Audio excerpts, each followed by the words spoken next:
नमस्कार। खबर फास्ट पर बड़े मुद्दे के साथ मैं हूं भविष्य त्यागी। हरियाणा में एक तरफ बेरोजगारी दर ने रिकॉर्ड तोड़ दिया तो दूसरी तरफ स्थानीय युवाओं को निजी क्षेत्र की नौकरियों में 75% आरक्षण का सरकार का वादा भी दम तोड़ता दिख रहा है। बीजेपी और जेजेपी की गठबंधन के कॉमन मिनिमम प्रोग्राम में जेजेपी ने हरियाणा के युवाओं को नौकरियों में 75% आरक्षण का मुद्दा मुखरता से उठाया था। प्रदेश सरकार ने इसके लिए कानून भी बनाया, लेकिन इस कानून के लागू होने से पहले ही पंजाब हरियाणा हाईकोर्ट ने इस पर स्टे लगा दिया है। अब कानून की संवैधानिकता और प्रदेश में युवाओं के रोजगार दोनों मसलों पर सरकार घिरती नजर आ रही है और यही है आज का बड़ा मुद्दा। इसी पर होगी चर्चा।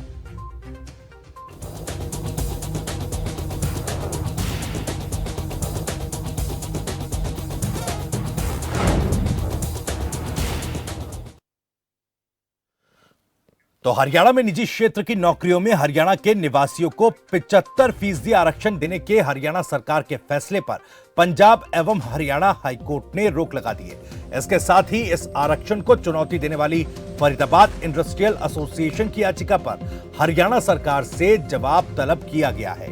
नौकरियों में 75% लोकल आरक्षण के खिलाफ फरीदाबाद इंडस्ट्रियल एसोसिएशन की ओर से पंजाब एवं हरियाणा हाईकोर्ट में याचिका लगाई गई थी, जिसमें कहा गया था कि निजी क्षेत्र में योग्यता और कौशल के मुताबिक लोगों का चयन किया जाता है। अगर नियोक्ताओं से कर्मचारी को चुनने का अधिकार ले लिया जाएगा तो उद्योग कैसे बढ़ेंगे। हरियाणा सरकार का 75% आरक्षण का फैसला योग्य लोगों के साथ अन्याय है। इस याचिका में रोजगार अधिनियम 2020 को सिरे से खारिज करने की याचिका में मांग की गई है। याची पक्ष की दलील सुनने के बाद मुख्य न्यायाधीश की खंडपीठ ने याचिका पर हरियाणा सरकार से जवाब तलब कर लिया था। हरियाणा सरकार ने जवाब दाखिल करते हुए कहा कि संविधान के जिस प्रावधान का हवाला देकर यह एसोसिएशन हाईकोर्ट पहुंची है वो नागरिकों के लिए है, कंपनी पर वो लागू नहीं होता। ऐसे में याचिका आधारहीन है और इस याचिका को खारिज किया जाए। हालांकि हाईकोर्ट ने फिलहाल लोकल आरक्षण कानून पर स्टे लगा दिया है। आपको यह भी बता दें कि स्थानीयों को निजी सेक्टर की नौकरियों में आरक्षण देने वाला ये कानून 15 जनवरी से लागू किया जा रहा था।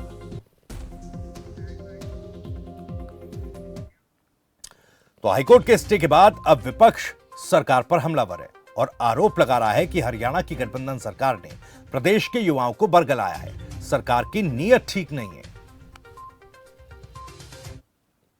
पार्टी ने मैंने खुद इस बात को इस पर सवालिया निशान उठाया था कि आप ये क्या कर रहे हैं, किस तरह से करें। इन्होंने बार बार इसको अमेंड भी किया। आपको याद होगा पहले इतना हम वो करेंगे डोमिसाइल की कहानियाँ और फिर सीलिंग की 50,000 तक इतने वो करेंगे। तो ये पहले दिन से साफ नज़र आ रहा था कि ये केवल लोगों को, हरियाणा के युवाओं को बरगलाने की बात थी। ये बुनियादी रूप से केवल युवाओं को बरगलाने का एक और पैंतरा था और एक और जुमला था। हरियाणा सरकार की नाकाबियत, निकम्मेपन का जीता जागता प्रमाण है।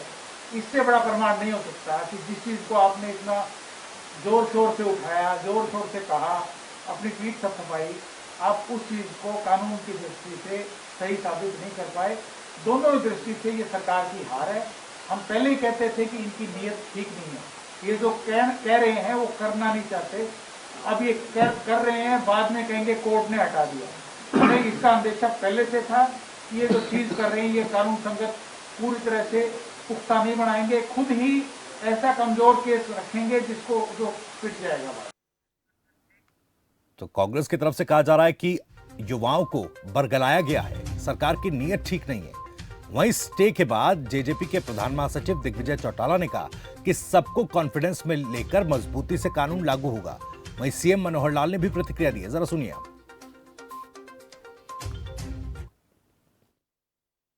इसको बिल्कुल भी किसी भी तरह से कोई सेटबैक के तौर पे नहीं देखा जाना चाहिए।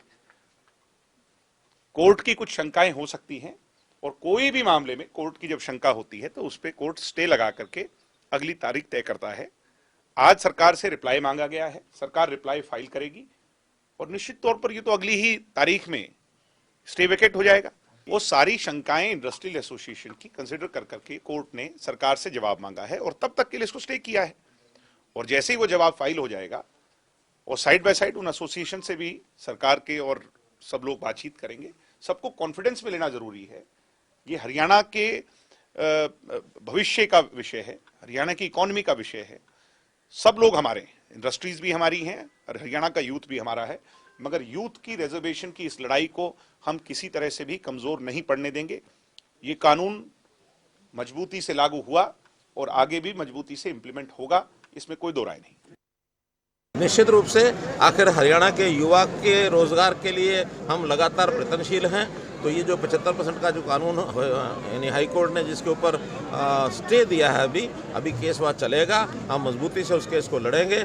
और वैसे ऐसा उदाहरण पहले भी है, जब हमने एक बार पढ़ी लिखी पंचायतों का कानून बनाया था, हाई कोर्ट ने उस पर स्टे लगाया था, उसके विपरीत निर्णय भी दिया था। हम सुप्रीम कोर्ट में जाके और उसको अपहेल्ड करा के लाए थे और वो अपहोल्ड हुआ और बाद में वो लागू हुआ। इसी प्रकार मैं मानता हूं कि ये 75% वाला जो कानून है, इसमें भी हाई कोर्ट की लड़ाई लड़ेंगे।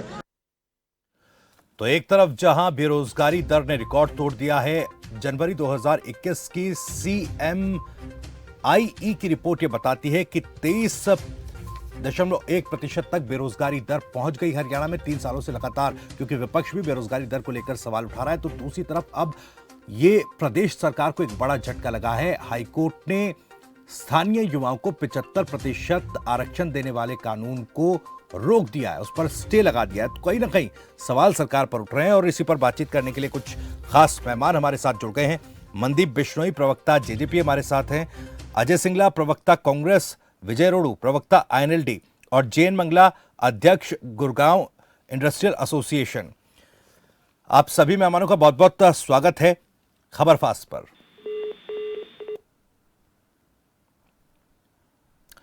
जैन मंगला, चर्चा की शुरुआत आप ही से करना चाहता हूं, क्योंकि देखिए फरीदाबाद इंडस्ट्रियल एसोसिएशन ने जो याचिका लगाई थी, उसमें जो योग्य और कुशल लोग हैं उनके अधिकारों का हनन बताते हुए इसकी खिलाफत की गई, मुखालफत की गई। सरकार ने जवाब दिया कि जिस प्रावधान को लेकर एसोसिएशन हाईकोर्ट पहुंची है वो नागरिकों पर लागू होता है, कंपनीज पर लागू नहीं होता है। जरा तकनीकी पेच समझाइएगा।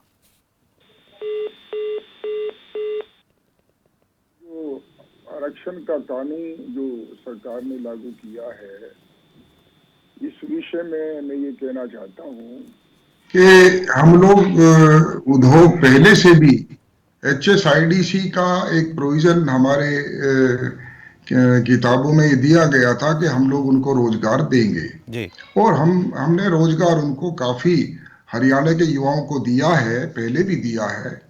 लेकिन जो कानून की दृष्टि से जो ये कानून बना दिया गया है, इसमें हमारे उद्योगों को थोड़ी सी दिक्कत महसूस ये हुई कि हरियाणा के अंदर टेक्सटाइल सेक्टर भी है, IT सेक्टर भी है, ऑटो इंडस्ट्रीज भी हैं। तो इन तमाम सेक्टर्स में जो अवेलेबिलिटी है वो हमारे भाइयों की, हरियाणा प्रदेश के युवाओं की, वो बहुत कम है। और उस वजह से हम लोगों का जो मकसद है कि अगर योग्यता के आधार पर इंडस्ट्री, अगर उनको रोजगार के जो अवसर हैं अगर वो उपलब्ध नहीं होंगे तो वो इंडस्ट्री को नुकसान दे सकता है। अगर कौशल विकास या उनकी किसी भी प्रकार से अगर वो युवा हमारी योग्यता के अनुसार मिलते हैं तो हमें कोई हरियाणा प्रदेश के युवाओं से किसी प्रकार का विरोध नहीं है कि हम उसको ना रखें। वो हमारे हरियाणा के हैं और हम चाहेंगे उनको हम रखें। लेकिन एक दो दूसरा जो पहलू जो देखने में आया है वो ये आया है कि ये जो कानून है ये संवैधानिक तौर पर हम उस कानून का हनन भी करता है। कॉन्स्टिट्यूशन जो राइट है हमारा वो ये है कि हम कहीं से भी प्रदेश के जहाँ अच्छे लोग मिले उनको हम रख लें। उधर फंडामेंटल मौलिक जो अधिकार है उसके मुताबिक भी हम कोई भी आदमी रख सकें। तो ये जो सारी चीजें हैं ये इंडस्ट्री को लगता है कि कहीं ऐसा ना हो कि हमारे उद्योग यहाँ से चले जाए, पलायन कर सकें और हमें अच्छे लोग ना मिलें। तो इस वजह से इंडस्ट्री पिटीशन में गई थी और वहाँ उन्होंने माने और कोर्ट से ये दरखास्त की, पिटीशन डाली कि भाई इस पर थोड़ा स्टे दिया जाए, इसको बैन किया जाए, जिससे कि हम कहीं के भी लोगों को हम रोजगार दे सके। जहाँ तक बात हरियाणा के लोगों को रोजगार देने की बात है, ये हम लोग पहले भी हमारी प्रायोरिटी प्रेफरेंस रहा है कि हरियाणा के हम युवाओं को, भाइयों को रोजगार दें और जिससे कि वो लोग अपनी दिनचर्या को लागू कर सकें। लेकिन दिक्कत यही है कि भाई इस प्रकार का कानून जो देश के कहीं भी कानून को लागू करने के लिए मैं समझता हूं कि वैधता नहीं रखता। इसीलिए कोर्ट में 4-5 पिटीशन वहां पे लगी थी, जिसमें गुड़गांव इंडस्ट्रियल एसोसिएशन ने भी पिटीशन शुरू में लगाई थी और आज उसका स्टे मिला है। हम उम्मीद करते हैं कि हमारा कोई सरकार से किसी प्रकार का देशभाव नहीं है, हम सरकार के साथ ही चलना चाहते हैं और हरियाणा के प्रदेश के लोगों को रोजगार भी देना चाहते हैं। जी मंगला साहब, दो कंसर्न आपने उठाए। एक आपने कहा कि स्किल्ड मैन पावर जो है उसकी काफी जरूरत इंडस्ट्रीज को होती है, अगर वो मैन पावर नहीं मिलती तो उद्योगों का पलायन प्रदेश से हो सकता है। दूसरा ये कि जो संवैधानिकता इस कानून की है वो कहीं ना कहीं कंपनीज की भी और लोगों की भी, आम लोगों की भी, या यूं कहें कि जो युवा हैं जो नौकरी की तलाश में हैं उनके मौलिक अधिकारों का हनन करती है। मनदीप बिश्नोई साहब, क्योंकि देखिए कॉमन मिनिमम प्रोग्राम में सबसे बड़ा एजेंडा जननायक जनता पार्टी का यही था कि हरियाणा के जो स्थानीय युवा हैं उनको 75% नौकरियों में जो निजी क्षेत्र की नौकरियां हैं उनमें आरक्षण मिले, रोजगार अच्छा मिले। लेकिन अब कांग्रेस ये कह रही है कि भाई तकनीकी पेच, कानूनी पेच सरकार जानती थी, इसलिए वो चुनावी जुमला सरकार ने दिया, गठबंधन सरकार ने। त्यागी जी, जिस प्रकार से, हेलो जी जी बिश्नोई साहब, त्यागी जी, जिस प्रकार से कांग्रेस के लोग इन बातों के ऊपर चुटकियां ले रहे हैं, ये कहीं ना कहीं उन युवाओं के, उन हरियाणा प्रदेश के काबिल युवाओं का, स्किल्ड युवाओं का कहीं ना कहीं अपमान किया जा रहा है। जिस प्रकार की हंसी, जिस प्रकार की कुटिल हंसी कांग्रेस के लोग कर रहे हैं, मुझे लगता है कि कहीं ना कहीं ये हरियाणा के प्रदेश के युवाओं के सबसे बड़े दुश्मन है और यही कारण है कि 2014 से ये लगातार सत्ता से बाहर है और आगे भी भविष्य में आने की उम्मीद इनकी नजर नहीं आ रही है। जिस प्रकार से इस पर स्टे होने की बात है उस पर मैं आ जाता हूं। ये कोई कानून पहला हरियाणा प्रदेश ऐसा नहीं है जहां पर ये कानून लागू है जी। इससे पहले ये और भी स्टेटों में ये कानून बड़े अच्छे से लागू है। हरियाणा प्रदेश के अंदर ये लागू आदरणीय माननीय उप मुख्यमंत्री दुष्यंत चौटाला जी ने अपने चुनावी एजेंडे में ये बड़े प्रमुखता से रखा था और जब वो लोकसभा के सांसद थे तब भी उन्होंने रोजगार मेरा अधिकार के नाम से अभियान चलाया था जी। उसी को पूरी तरह से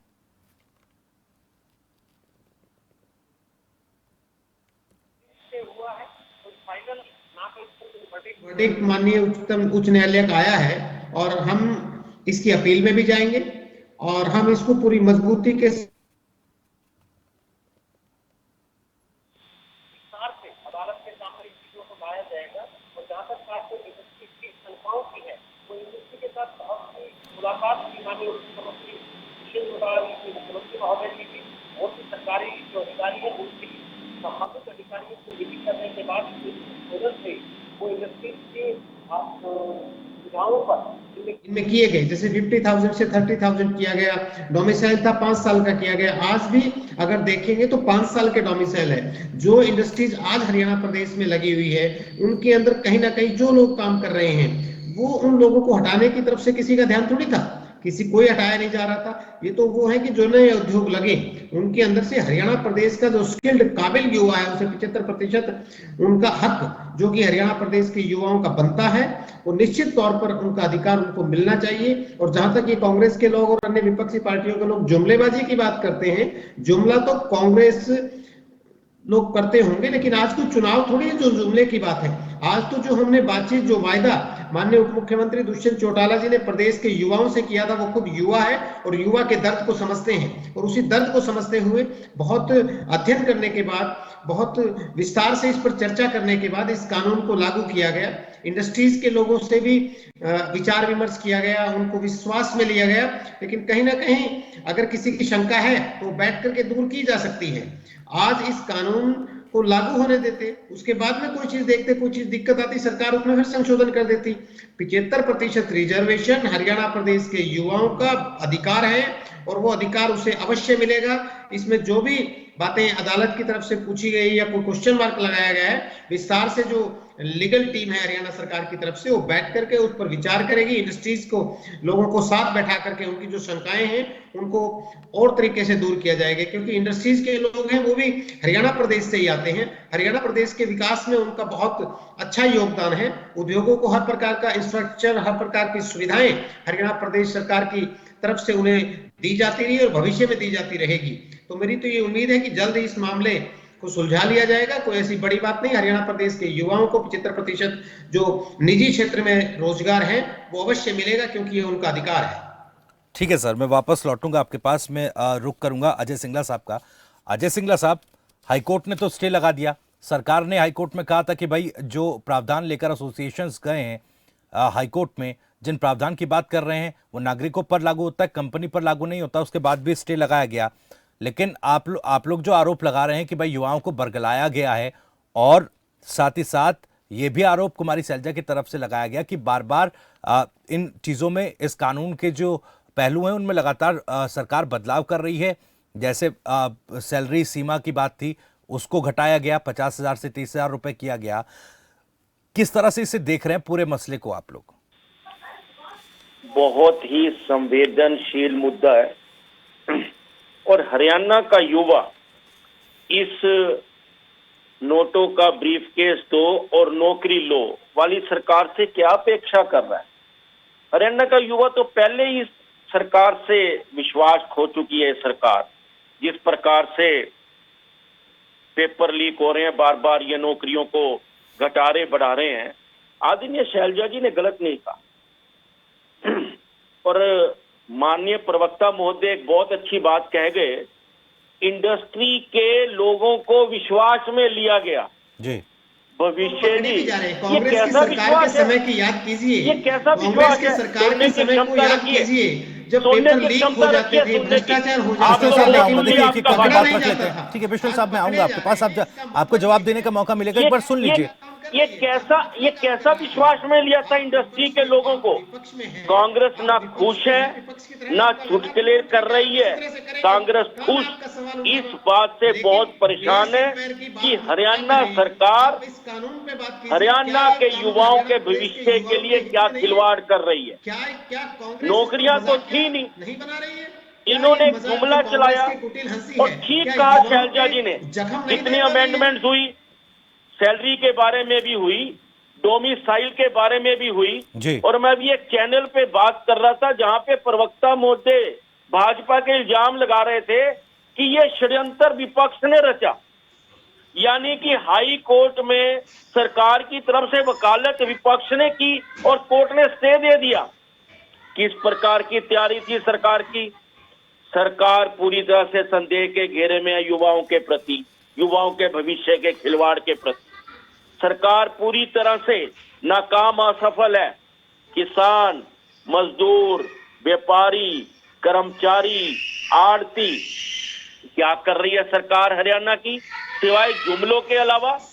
अगर आपने कोर्ट में ठीक तरह से पेर होती, स्टे नहीं मिल सकता था। मतलब आपने सरकार तो कह रही है, देखिए दिग्विजय चौटाला भी कह रहे हैं कि ठीक है कुछ शंकाएं हैं, कोर्ट की भी कुछ शंकाएं हैं, इंडस्ट्रियलिस्ट की भी कुछ शंकाएं हैं, उन शंकाओं को बैठकर दूर किया जाएगा। निश्चित तौर पर हम इसके खिलाफ थोड़ा ना, हम चाहते हैं हरियाणा के युवा को नौकरी मिले जी। लेकिन क्या ये भी तो हो सकता है कि सरकार फंसी भी है, नौकरियां है नहीं, इधर बहाना बना देंगे, हाई कोर्ट ने स्टे दे दिया, उधर समझौता कर लेंगे इंडस्ट्री से। ये सरकार कुछ भी कर सकती है, सत्ता में रहने के लिए सरकार कुछ भी कर सकती है। आपने किसान के साथ धोखा किया, आपने उनका तुड़वाया। जो ये बैठे थे हमारे किसान भाई, एमएसपी पे हम कमेटी बनाएंगे, आपने नहीं बनाई, धोखा किया। ऐसे यहाँ युवाओं से धोखा कर रहे हैं। आपने किसानों के साथ धोखा किया, यूरिया कहाँ बंटवा रहे हैं, ये खाद कहाँ, थाने में टोकन दे देकर। चलिए ठीक है सर, मैं लौटूंगा आपके पास, एक बार रुक करूंगा विजेंद्र रोड़ू साहब का भी। विजेंद्र रोड़ू साहब, आज क्योंकि CMI का भी आंकड़ा आया बेरोजगारी दर को लेकर, जिसमें हरियाणा टॉप पर रहा, ऐसे में 75% स्थानीय युवाओं को नौकरी में आरक्षण, निजी क्षेत्र की नौकरियों में जो आरक्षण का कानून, उस पर स्टे लगा दिया गया। कैसे देख रहे हैं आप? भविष्य जी देखिए, जब ये कानून लागू हुआ 15 जनवरी को, तो हरियाणा प्रदेश के युवाओं में एक जो है ना उसमें एक आस जगी थी जी। और हमने भी इसके लिए कहा था कि ये कानून अगर सही तरीके से लागू होता तो अच्छी बात है। हरियाणा प्रदेश के युवा को रोजगार मिलना चाहिए। अब जैसा कि CMI का आंकड़ा आया है और इस आंकड़े के अनुसार हरियाणा प्रदेश बेरोजगारी में नंबर 1 पर है। आपने बताया 23% की, लेकिन पहले 35% की भी रिपोर्ट आई है। 34-35% आज हरियाणा प्रदेश में बेरोजगारी है, जिसके साथ हरियाणा प्रदेश पूरे हिंदुस्तान में नंबर 1 पर है। इसके साथ एक ये उम्मीद लगी थी कि ये जो 75% स्थानीय युवकों को रोजगार देने वाला कानून पास हुआ है, तो कहीं ना कहीं उम्मीद मिलेगी। लेकिन भविष्य जी, स्पष्ट रूप से मैं ये कहना चाहूंगा कि ये भी वास्तव में एक जुमला ही निकला।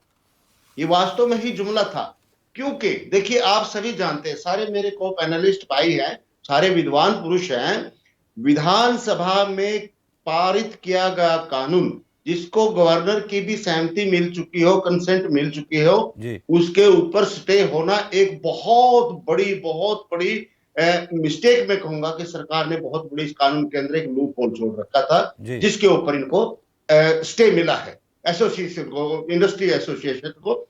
और दूसरी बात देखिए कितनी बड़ी बात है भविष्य जी, बड़ा अचंभा होता है कि सरकार बार बार कहती है कि हमने जो है ना किसानों को अपने पक्ष में कर लिया है, हमने उद्योगपतियों को विश्वास में लेकर के किया है। अगर उद्योगपतियों को विश्वास में लिया था तो आज ये इंडस्ट्रियलिस्ट जो है कोर्ट में क्यों गई?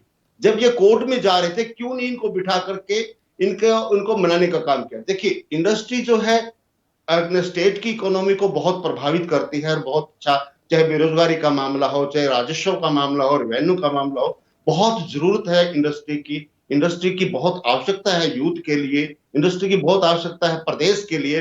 अगर उनके ऊपर आप अलोकतांत्रिक तरीके से कोई कानून थोपना चाहेंगे तो कितने दिन उसको निभा पाएंगे आप? वो बिल्कुल भी निभा पाएंगे। आपको उनको विश्वास में लेना चाहिए था। अगर आपने विश्वास में नहीं लिया तो वो तो कोर्ट में जाएंगे ही जाएंगे। ये उसी का परिणाम है और ये सत्य है भविष्य जी। मैं आज आपके लोकप्रिय चैनल के माध्यम से कहना चाहता हूं कि ये सरकार जो है ना, ये सुप्रीम कोर्ट में भी जाएगी स्टे ब्रेक करवाने के लिए और ये लिंगर ऑन भी होगा, ये चलता रहेगा 24 तक, ऐसे ही कोर्ट में चलता रहेगा।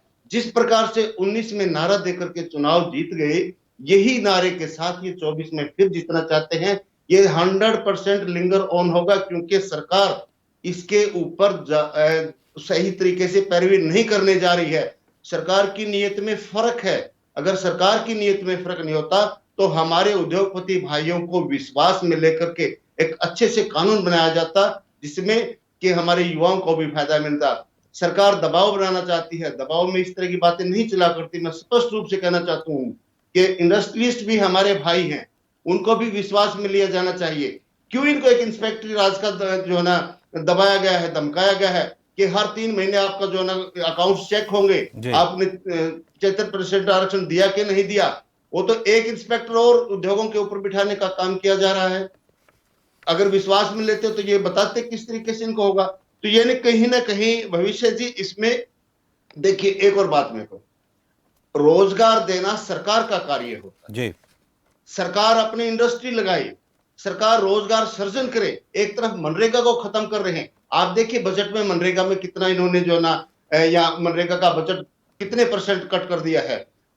सरकार नौकरियों में प्राइवेटाइजेशन कर रही है और प्राइवेटों के ऊपर लठ चला रही है कि आप इनको रोजगार दो। ठीक है, हमारे भाइयों को रोजगार मिलना चाहिए, देश के युवा को, प्रदेश के युवा को रोजगार मिलना चाहिए, लेकिन सरकार कितना रोजगार सर्जन कर रही है?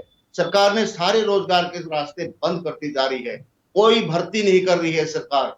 देश का जो युवा है वो सड़कों पर धक्के खा रहा है और ऊपर से ये उद्योगों को भी जो ना परेशान करने का कार्य कर रहे हैं। मैं तो यही कहना चाहूंगा आपके चैनल के माध्यम से, हमारे उद्योगपतियों के साथ बैठ करके अच्छे से सच्ची नीयत से चर्चा करें और इसको अच्छे से लागू करवाने का काम। ठीक है सर, 2 कंसर्न आपने उठाए कि क्यों पहले इंडस्ट्रियलिस्ट को कॉन्फिडेंस में नहीं लिया गया। हालांकि कानून लाने के वक्त ये बात लगातार कही जा रही थी कि तमाम जो उद्योग हैं, उद्योगपति हैं, उनसे बातचीत की गई है, किस तरह से इस कानून का इम्प्लीमेंटेशन होगा, ये सवाल यहाँ पर उठ रहा है। और ये भी सवाल आपने उठाया कि सरकार कहीं ना कहीं जानबूझकर ये पूरा खेल कर रही है। इस पर चर्चा हम जारी रखेंगे।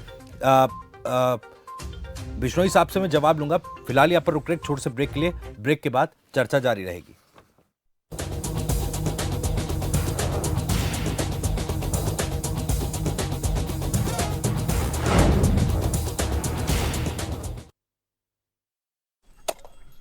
किसकी सरकार बना रहे हो इस बार? अरे अपनी सरकार भुला, और किसकी? अपनी? अरे जो हम जैसे छोटे किसानों को अपना समझे, मान दे, और तो और साल दर साल हमारे खातों में 6,000 रुपए की सम्मान राशि दे। इतना कुछ किया है, इतना कुछ कर रही है, वही हुई ना अपनी सरकार है। किसान सम्मान निधि से लाखों किसानों को लाभ। किसान मानधन योजना से किसानों को 3,000 रुपए पेंशन। छोटे से छोटे किसान की भी हिमायती है सिर्फ भाजपा।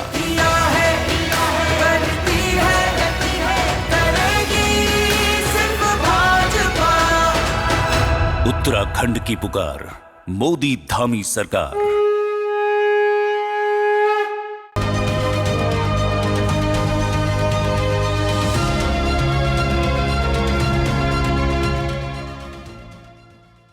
लाखों किसानों का भरोसा, असीस फीड। बाकी फीड बोलते नंबर 1 है, कुछ टाइम दूध भी बढ़ाते हैं, लेकिन पशुओं को देखो, बीमारी, कमजोरी। 2 दिन का फायदा, फिर घाटा ही घाटा। फीड का असली काम करे असीस फीड। ये पशु की सेहत बनाए और बरकरार रखे।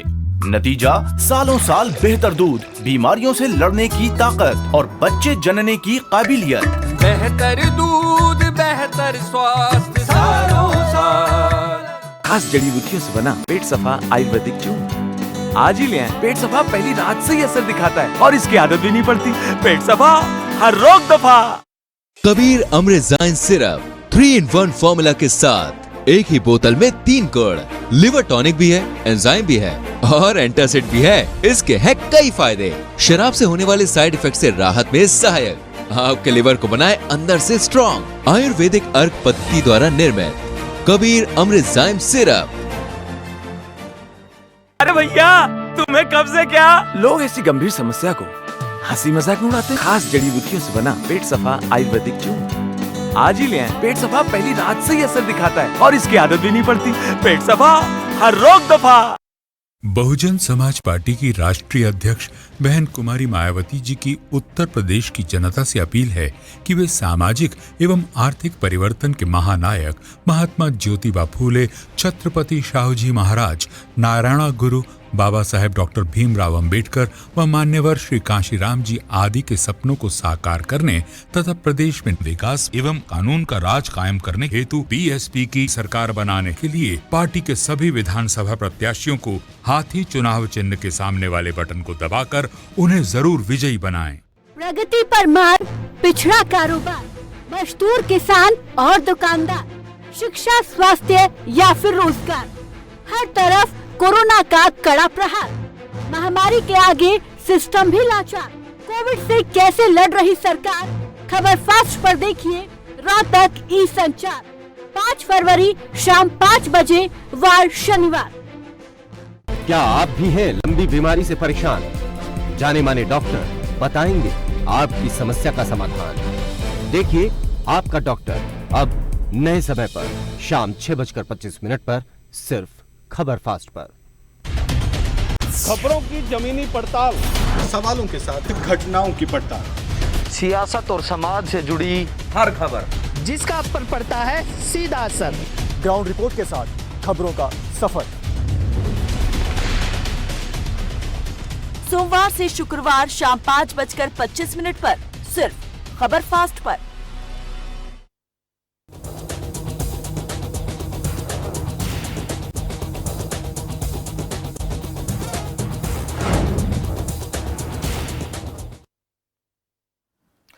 ब्रेक के बाद एक बार फिर स्वागत है आपका। तो हरियाणा में रोजगार में लोकदल आरक्षण को लेकर एक बार फिर से सवाल उठने लगे। दरअसल इस कानून पर हाईकोर्ट ने स्टे लगा दिया और इसी मुद्दे पर लगातार हम चर्चा कर रहे हैं। कुछ खास मेहमान हमारे साथ जुड़े हैं। एक बार फिर से परिचय आपका करा दूं। मनदीप बिश्नोई साहब, प्रवक्ता जेजेपी, अजय सिंगला साहब, प्रवक्ता कांग्रेस, विजेंद्र रेडू, प्रवक्ता आईएनएलडी और जयंत मंगला, अध्यक्ष जीआईए हमारे साथ इस वक्त जुड़े हुए हैं। सिंगला साहब, मैं आपके पास आऊंगा, मनदीप बिश्नोई से भी मैं जवाब लूंगा, लेकिन एक बार रुक करूंगा मंगला साहब का। जयंत मंगला साहब, मैं आपके पास आ रहा हूं क्योंकि देखिए, सरकार की तरफ से कई तरह की योजनाएं चलाई जा रही हैं। स्किल यूनिवर्सिटीज, कौशल विकास यूनिवर्सिटीज बनाई गई हैं, योजनाएं इसको लेकर चलाई जा रही है और दावा किया जा रहा है कि 2030 तक 12,000 स्किल्ड जो युवा हैं वो निकलेंगे। हर साल लगभग 4,000 जो हैं लोगों को कौशल उनको दिया जा रहा है, कौशल विकास उनका किया जा रहा है। ऐसे में समस्या क्या है, चुनौतियां क्या हैं इस कानून के सामने और उद्योगपतियों के सामने, इंडस्ट्रीज के सामने? देखिए, हमने पहले से ये सरकार से ये प्रयास किया, हमने उनको एक प्रार्थना की है जी कि जो जिस लेवल के, जिस स्तर के हमें युवाएं चाहिए, टेक्निकल हो, चाहे वो दूसरे फील्ड हो, आईटी हो, टेक्सटाइल हो, या उसके अलावा कुछ ऐसे भी हमारे इंडस्ट्रीज के अंदर जिनकी रिक्वायरमेंट होती है, लोडिंग है, लोडिंग है, इस प्रकार के जो हमारे युवाएं हैं वो अक्सर हरियाणा प्रदेश में उनकी अवेलेबिलिटी बहुत कम है। और हमने सरकार से बार बार, चाहे वो ITI है, चाहे वो ट्रेनिंग सेंटर्स हैं, बार बार ये कहा है और कहते रहे हैं कि हमें ट्रेंड वर्कर हमें अगर मिलते हैं तो हम हरियाणा के प्रदेश के लोगों को रोजगार जरूर हम देना चाहेंगे। हमारा कोई व्यक्तिगत तौर पर किसी हरियाणा के युवाओं से कोई किसी प्रकार की दिक्कत नहीं है। हमारी प्राथमिकता हमेशा ही हरियाणा के लोगों को रोजगार देने की रही है। हरियाणा सरकार ने अपना ईज ऑफ डूइंग बिजनेस की जो 2020 का जो प्रावधान किया हुआ है, उसमें एक शर्त भी है कि Haryana state industrial development corporation के द्वारा कोई भी प्लॉट लिया जाएगा, उसको ये कंडीशन पूरी करनी पड़ेगी, हरियाणा प्रदेश के लोगों को रोजगार देना पड़ेगा। हमने पहले भी कहा है कि ये कंडीशन शर्त सरकार द्वारा लगाई गई है और उनको पूर्ण करने में हमारा प्रयास जारी है। लेकिन जब किसी प्रकार का कानून बनता है और उस कानून के माध्यम से कोई भी कार्रवाई होती है, ये हर आदमी समझ सकता है कि हमारी जो MSME है, छोटे उद्योग हैं, लघु हैं, उन पर जो इस प्रकार का जो कानून बनने से जो सारा दफ्तर का कार्य, इंडस्ट्री का कार्य वो बढ़ जाता है। जिस प्रकार से कितने एम्प्लॉयज हरियाणा के हैं, कितने बाहर के हैं, कितना आपने रखे हुए हैं, किस सैलरी लेवल के स्तर के आदमी रखे हुए हैं, तो इंडस्ट्री फ्री माइंड से काम करना चाहती है। अगर इंडस्ट्री का फ्री माइंड नहीं होगा और उसके ऊपर किसी प्रकार का दबाव नहीं होगा तो इंडस्ट्री अपने आराम से और शांति से काम अच्छा कर सकती है। इससे प्रदेश की भी तरक्की है, रेवेन्यू भी आएगा, सब कुछ होगा। लेकिन मैं समझता हूं कि प्रदेश के युवाओं को सरकार उनको कौशल विकास के द्वारा या ITA के द्वारा या टेक्निकल एजुकेशन के द्वारा उनको ट्रेन करना चाहिए और उनको तैयार करना चाहिए इंडस्ट्री के मुताबिक। हम जरूर उनको प्राथमिकता देंगे, जरूर रखेंगे, उसमें किसी प्रकार की कोई दिक्कत ही नहीं है। लेकिन कुछ ऐसे भी हमारे ग्रेड हैं, टेक्निकल जो अवेलेबिलिटी जो हमारी होती है, उसमें हरियाणा प्रदेश का जो हमारा युवा है वो एक सक्षम भी है। हमारे यहाँ आप देखिएगा किसी प्रकार से इंडस्ट्री के अंदर लोडिंग और अनलोडिंग वालों की भी आवश्यकता होती है और मशीनों पर काम करने वाले भी लोग होते हैं और टेलर्स की भी आवश्यकता होती है। तो ये सारी टेक्निकल जो चीजें हैं, अगर हरियाणा प्रदेश उनको तैयार करके देगी, निश्चित तौर पर हम चाहेंगे हरियाणा प्रदेश के युवाओं को रखना। लेकिन ये कानून बनने से थोड़ा सा संशय है लोगों में, इंडस्ट्री को इस प्रकार का डर है कि किसी प्रकार का दबाव बनाकर कुछ ऐसी चीजें ना की जाएं जिससे को लोगों को दिक्कत हो। जी ठीक है। मनदीप बिश्नोई साहब, गठबंधन सरकार आपकी है और क्योंकि तमाम वादे किए गए थे, स्किल ट्रेनिंग को लेकर भी लगातार आपकी सरकार बात करती है, योजनाएं लाती है, यूनिवर्सिटीज भी चलाई जा रही है, लेकिन स्किल्ड यूथ अवेलेबल नहीं करा पा रही है, ये शंका एसोसिएशन की है सबसे बड़ी।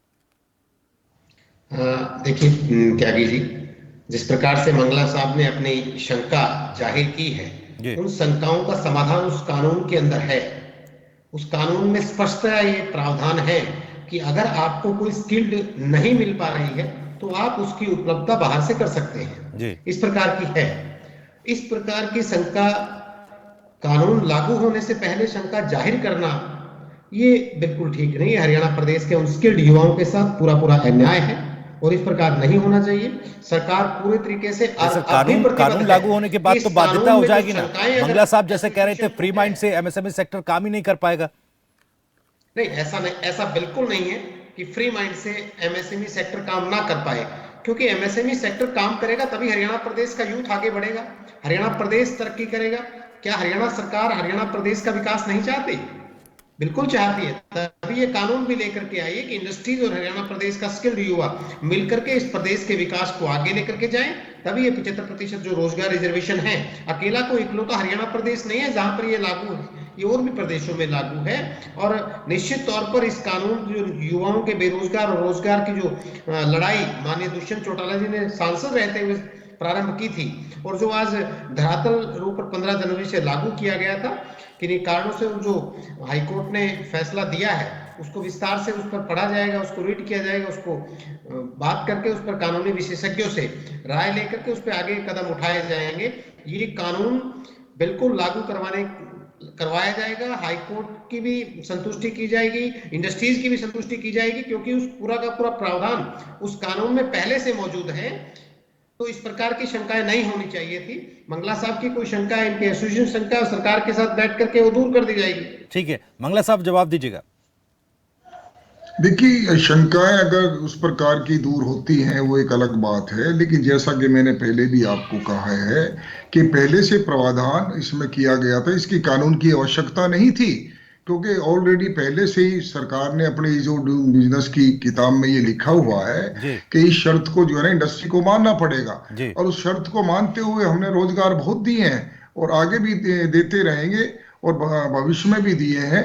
तो कानून बनने से थोड़ी जो शंकाएं, जैसा कि हमारे साथी कह रहे हैं, वो कानून तो बन गया। अब कानून बनने के बाद जो जिस प्रकार से कानून की रूपरेखा होती है उसके मुताबिक तो काम करना पड़ेगा। लेकिन हमारा, जैसा कि मैंने पहले भी कहा, अगर हमें योग्यता के आधार पर युवा हमारे हरियाणा प्रदेश के मिलते हैं, हमें कोई दिक्कत नहीं है, हम उसके मुताबिक उनको भर्ती करेंगे, उनको रखेंगे, काम उनको रोजगार देंगे। जी, लेकिन वो तो कह रहे हैं कि मतलब वो कानून में तो प्रावधान किया गया मंगला साहब, जैसा कि बिश्नोई साहब बता रहे हैं कि भाई अगर स्किल यूथ आपको नहीं मिलता है, एम्प्लॉय अगर नहीं मिलता है, तो उसमें छूट भी दी गई है। नहीं, उसमें छूट तो दी गई है, ये बात ठीक है आपकी, लेकिन अगर उसमें नहीं मिलेगा, उसकी कंडीशंस, अभी तो कानून पूरा तरीके से हर आदमी ने अभी पढ़ा नहीं है कि कितनी बार उसको कहना पड़ेगा या अवेलेबिलिटी कब होगी, किस प्रकार उसकी कागजी कार्रवाई होगी। अगर हमें आज युवाओं की जरूरत है एट प्रेजेंट आज के दिन, और उसमें लंबी अगर यात्रा होती है कि हमको ये भरना है, ये अप्लाई करना है, इस तरीके से कौन फैसला इसका करेगा, एसडीएम करेगा, डिप्टी कमिश्नर करेंगे या एम्प्लॉयमेंट ऑफिस करेगा, तो उसमें अगर लंबा वक्त लगता है तो इंडस्ट्री तो बैठ जाएगी। अब उसके लिए कितना आसान प्रोविजन हमारी सरकार बनाती है वो अच्छा होगा। आज की रिक्वायरमेंट हमारी है वो 15 दिन के या 1 महीने के बाद हमको वो युवा अवेलेबल होता है, क्योंकि हमारे पास इस प्रकार की अगर पाबंदी लग गई कि पहले सारे चैनल आप दूर करें, पहले आप बताएं कौन सा व्यक्ति आपको चाहिए, और उनको बताने के बाद फिर कहेंगे जी हम देखते हैं कि हमारे पास अवेलेबल एम्प्लॉयमेंट एक्सचेंज से है या नहीं। क्या वो सिस्टम है, उस सिस्टम को एक फ्लेक्सिबल सही बनाना वो सरकार की जिम्मेदारी है। अगर ऐसा होगा तो हमें कोई किसी प्रकार की कोई समस्या नहीं है, हमारा कोई बैड इंटेंशन नहीं है। हरियाणा प्रदेश के लोगों को रोजगार देना ये हमारी प्राथमिकता है, हम चाहेंगे, वो हमारे भाई हैं, हमें कोई किसी प्रकार की दिक्कत की बात नहीं। ठीक है सर, जिस तरह से आपने कहा कि ईज ऑफ डूइंग बिजनेस में भी जो शर्त रखी गई थी हरियाणा सरकार की तरफ से, उसके तहत भी रोजगार हरियाणा के युवाओं को मुहैया कराया जा रहा है, इसके लिए कोई अलग से कानून की जरूरत नहीं थी। दूसरा ये कि कहीं ना कहीं ऐसा ना हो कि इंस्पेक्टर राज की तरह पूरा कानून उद्योगों पर असर डाले और उनका नुकसान हो। ठीक है, मैं जवाब लूंगा, लेकिन विजेंद्र रेड्डू साहब भी कुछ रिएक्ट करना चाह रहे हैं। मंगला साहब, उसके बाद आपके पास भी आ रहा हूं। मैं आभार प्रकट करना चाहता हूं भविष्य जी मंगला साहब का, जिन्होंने बड़े ही स्पष्ट शब्दों में कहा है कि सरकार यदि इस कानून को इंडस्ट्री के साथ बैठ करके मिलकर के सरल बनाने का काम करती है तो हम इसके ऊपर विचार करने का काम करेंगे। बहुत अच्छी बात है और उद्योग जगत का इसके लिए इंडियन नेशनल लोकदल पार्टी की तरफ से मैं बहुत बहुत आपका आभार प्रकट करता हूं। और मंगला जी से पूरा निवेदन भी करना चाहूंगा कि मंगला जी देखियो, आप हरियाणा प्रदेश के उद्योगपति हैं, हरियाणा प्रदेश की शान है, तो हमारा इंडियन नेशनल लोकदल पार्टी की तरफ से आपसे विनम्र निवेदन है कि आप जो है हरियाणा प्रदेश के युवाओं को ज्यादा से ज्यादा संख्या में रोजगार देने का कार्य करें। हरियाणा प्रदेश में योग्य युवाओं की कमी नहीं है, जिस प्रकार के आप चाहेंगे वो योग्य युवा मिलेंगे। हाँ, सरकार उसके लिए तैयारी करे और जैसे कहा जाता है कि किसी को भोजन ना खिलाओ बल्कि उसको भोजन बनाना सिखा दो, तो हम ये चाहेंगे कि सरकार इस तरह के सेंटर स्थापित करे कि वहां पर योग्य युवा तैयार किए जा सके, कुशल युवा तैयार किए जा सके। इस तरह के ट्रेनिंग सेंटर, इस तरह के प्रशिक्षण की व्यवस्था सरकार को करनी चाहिए और उद्योगपतियों के साथ भी मिल करके उनके सारे भय को दूर करते हुए इस अच्छे तरीके से युवाओं को रोजगार देने का कार्य सरकार को करना चाहिए। ठीक है सर। सिंगला साहब, आप कुछ रिएक्ट करना चाह रहे थे? भविष्य जी, हम शुरू से कह रहे हैं कि सरकार की नीयत में खोट है। जजपा प्रवक्ता जी शुरू में कह रहे हैं कि उन्होंने जो ये कानून बनाया सरकार ने, उन्होंने इंडस्ट्रियलिस्ट से बैठ के बातचीत की, उनकी सहमति से बनाया। उनके अनुसार लघु और सूक्ष्म उद्योग रीढ़ की हड्डी होता है जी। जब कोई कानून उनके लिए ठीक नहीं है, वो मानते हैं, उन पर लादा जा रहा है, तो दोनों तरफ का नुकसान, उद्योग को भी नुकसान है और युवा को नौकरी ना मिलने से भी नुकसान है। यही कांग्रेस का ऐतराज कि जिस प्रकार कृषि कानूनों को लादा गया, बाद में वापस लिया गया, हम शंका इस चीज की है कि सरकार की नीयत में खोट है। उनको चाहिए सूक्ष्म लघु उद्योग से बैठ के बात करे। मंगला जी की जो बातचीत है, मैं बहुत ज्यादा उससे प्रभावित हूं, उनके कहने के ढंग से प्रभावित हूं। हमारे युवाओं को नौकरी भी चाहिए, हमें सूक्ष्म और लघु उद्योग भी चाहिए। इस कानून को सरकार केवल दिखावे के लिए लेके आई है। उन्होंने इनसे कोई बात नहीं की, कोई सहमति नहीं बनाई। एक केवल चुनावी एजेंडे को पूरा करने के लिए एक गलत तरीके को कानून लाए, लोगों को गुमराह करने के लिए। मैं तो मंगला साहब से भी निवेदन करूंगा और नहीं, लेकिन सिंगला साहब कोई पहला राज्य तो है नहीं, हरियाणा आंध्र प्रदेश में भी नौकरियों में जो है 75% आरक्षण की व्यवस्था जो है वो लागू हुई है और कई राज्यों में इस तरह की चीजें चल रही हैं। फिर यहाँ पे सरकार पीछे कैसे हट गई, स्टे कैसे मिल गया? इसका मतलब सरकार की नियत में खोट है, उसने कोई ना कोई कमी छोड़ी है। सरकार युवाओं को खुश करना चाहती है, लघु उद्योग के साथ समझौता करना चाहती है, दोनों चीजें नहीं चलेगी। सरकार से निवेदन है, बैठ के बातचीत का हल निकालें। मंगला साहब बहुत अच्छी बात कर रहे हैं, प्रभावित बात कर रहे हैं हरियाणा। और एक और चीज मैं कहूंगा, ये जजपा के प्रवक्ता महोदय से, आपके चैनल के माध्यम से, भाजपा सरकार से मंगला साहब ने एक बहुत बड़ा दोष भी लगाया है। हरियाणा के युवाओं में कौशल नहीं है। नहीं, मैं नहीं मानता, कहीं ना कहीं कोई गलत बात है। और जो अरबों खरबों रुपए ये कौशल विकास के प्रोग्राम पे खर्च किए जा रहे हैं, क्या केवल दिखावा है क्या सरकारों का? क्या हम हरियाणा से अपने इतने कौशल युवक नहीं पैदा कर सकते कि मंगला साहब जैसे इंडस्ट्रियलिस्ट उनको नौकरी दे सके? ये सरकार के ऊपर एक बहुत बड़ा धब्बा है और हमारे युवाओं के ऊपर भी एक बहुत बड़ा विचार करने वाली बात है। हम कांग्रेस पार्टी पूरी तरह से इस बात के लिए कहती है कि ये कानून बनना चाहिए, युवाओं को नौकरी मिलना चाहिए, लेकिन सूक्ष्म और लघु उद्योग के साथ डंडे के जोर पर नहीं, समझौते के तहत। ठीक है सर। रेड्डू साहब, आप कुछ रिएक्ट करना चाह रहे हैं? हाँ, भविष्य जी, मैं ये कहना चाह रहा था, जैसा आपने अभी प्रश्न उठाया कि अन्य राज्यों में भी, आंध्र प्रदेश इत्यादि में ये कानून लागू है जी, तो यही क्वेश्चन हमारा भी है। जब वहां ये कानून लागू हो सकता है तो यहाँ कानून क्यों लागू नहीं हो पाया, क्यों इसके ऊपर स्टे हुआ? तो इसमें साफ जाहिर है, साफ लगता है, दिखाई दे रहा है कि सरकार ने कानून में लूप होल छोड़े हैं, जिसकी वजह से ये स्टे हुआ है। और वो सबसे बड़ा लूप होल यही है इसका जैसे मंगला जी बता रहे हैं कि इन्होंने उद्योग जगत को अपने विश्वास में नहीं लिया है। जी। और एक और विषय जी, इस कानून का एक पहलू और है, मैं वो भी थोड़ा सा आपके चैनल के माध्यम से देश की जनता को बताना चाहूंगा। इन्होंने कहा कि अगर आपको प्रदेश में कुशल व्यक्ति नहीं मिलते हैं, मान लो आपको 20% 20 व्यक्तियों को आपने लेना है और आपको 5 ही कुशल व्यक्ति मिले, 15 व्यक्ति नहीं मिले आपको कुशलता वाले, तो आप गवर्नमेंट से उसकी परमिशन ले सकते हैं कि आप कहीं आपके व्यक्तियों को भी इंप्लॉय कर लें। तो मैं ये पूछना चाहता हूं कि ये बहुत बड़ा लूप होल आगे जाकर के उद्योग जगत को भी तंग करने वाला है और भेदभाव वाला भी ये एक बहुत बड़ी बात है, क्योंकि सरकार जिसको चाहेगी उसको परमिट करेगी और जिसको नहीं चाहेगी उसको परमिट नहीं करेगी। तो ये एक बहुत बड़ा इसमें कानूनी दाव पेच सरकार ने एक और इसके अंदर लगा दिया है कि भाई सरकार उसको परमिट कर देगी कि आप किसी को भी लगाइए। क्यों भाई?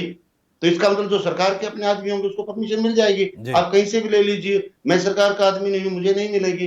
तो ये इस तरह की काफी सारी इस कानून में खामियां हैं। तो सरकार सच्ची नीयत से इन सभी खामियों को दूर करके उद्योग जगत को विश्वास में लेकर के इसको नए सिरे से लागू करे, नए सिरे से तैयार करे इसका खाका को और इसकी पैरवी करे। ठीक है मनदीप बिश्नोई साहब, भाई कई सवाल उठ रहे हैं, सरकार की मंशा पर सवाल हैं। रेडू साहब कह रहे हैं कि कई सारे लूप होल्स हैं, इंडस्ट्रियलिस्ट को आपने कॉन्फिडेंस में पहले नहीं लिया है। देखिए त्यागी जी, कई बार बैठकें हुई, माननीय मुख्यमंत्री जी, उप मुख्यमंत्री जी स्वयं उन बैठकों में उपस्थित रहे।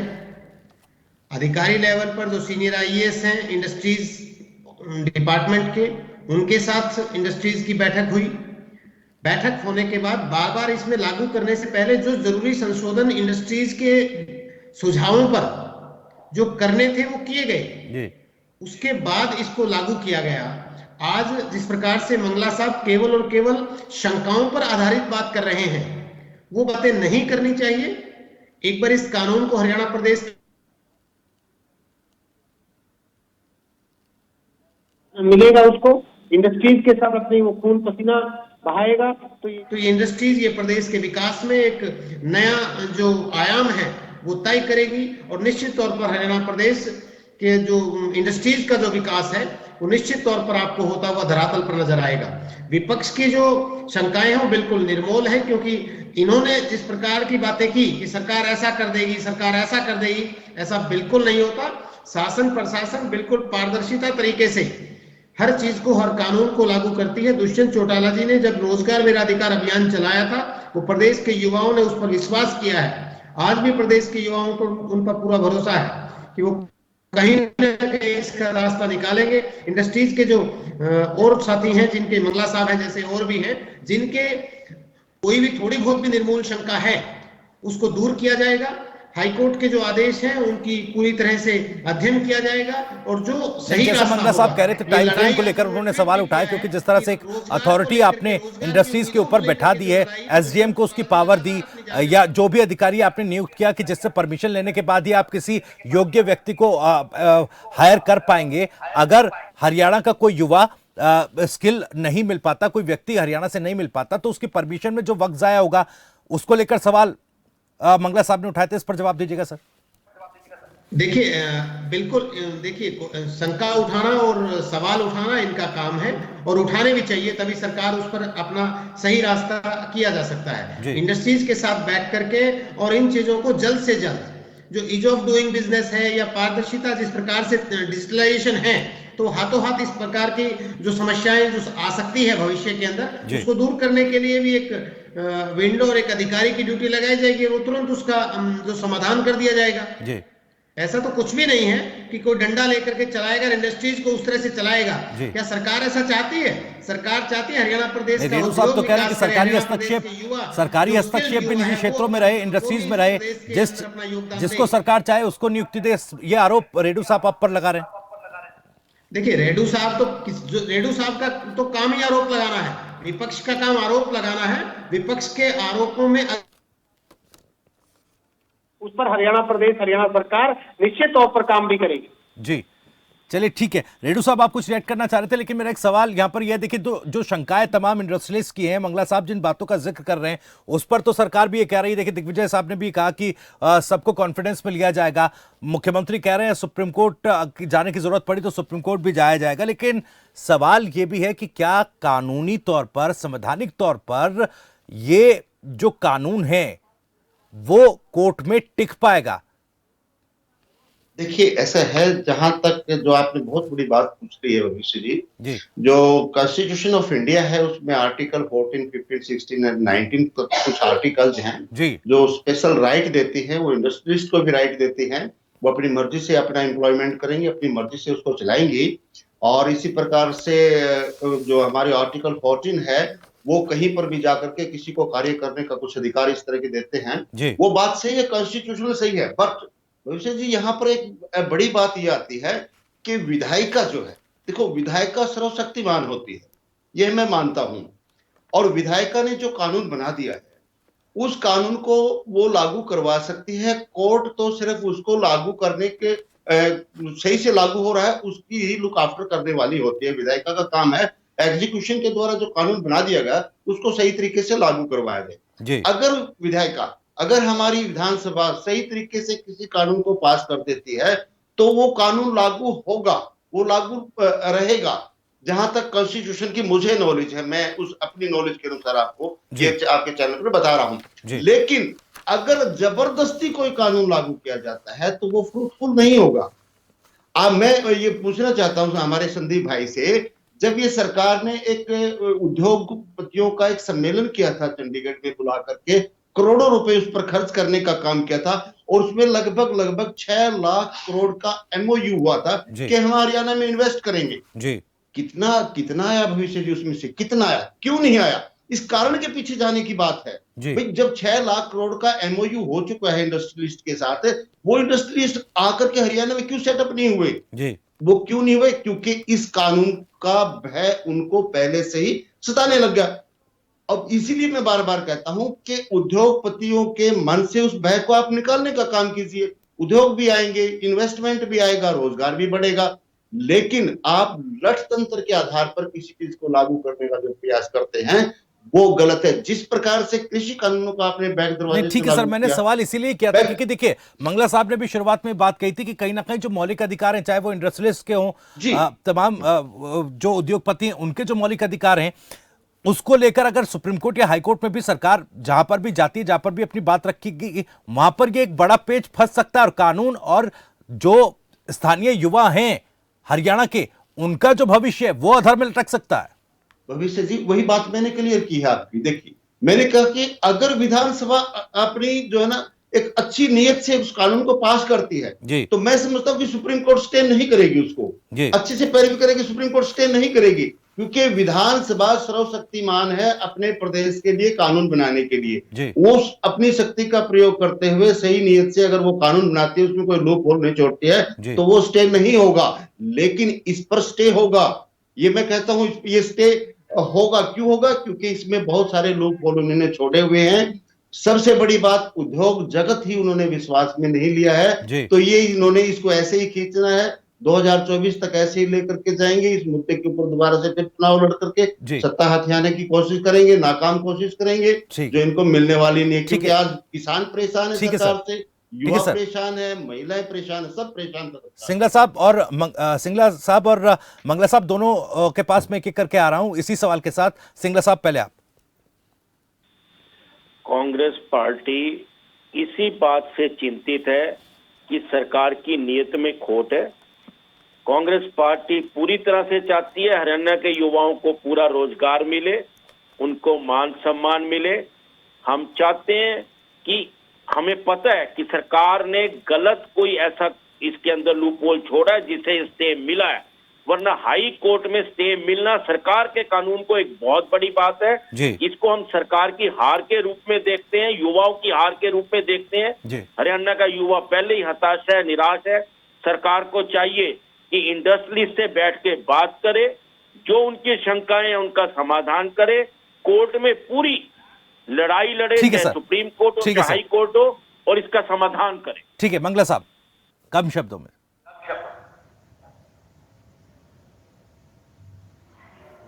मंगला साहब, मेरी आवाज आप तक पहुंच पा रही है?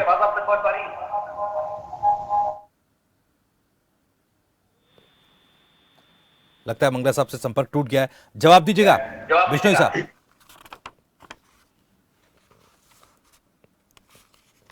उद्योगपतियों की बैठकें हुई हैं, जैसे मेरे साथी कह रहे हैं, इसमें कोई दो राय नहीं है जी।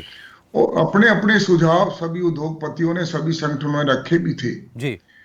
कुछ सुझाव उसमें थोड़े बहुत सरकार ने हमारे माने भी हैं, हम उनका धन्यवाद भी करते हैं, स्वागत भी करते हैं। लेकिन एक शंका शुरू से उद्योगों में रही है कि अगर ये कानून हमारे ऊपर थोप दिया गया तो इसका असर नेगेटिव हो सकता है जी। इसी बात को देखते हुए और जो ये 15 जनवरी को जो कानून लागू हुआ, इससे जो रिएक्शंस कुछ लोगों के दिल में जो आया है, जैसे रजिस्ट्रेशन कराने की बात आई कि भाई एम्प्लॉइज कितने उद्योगों में स्थानीय हैं, कितने बाहर के हैं, तो ये सारी लोगों की तरफ से जो रिएक्शन मेरे पास आया, उसके बारे में एक डर की स्थिति लोगों में, उद्योगों में कुछ बनी हुई है।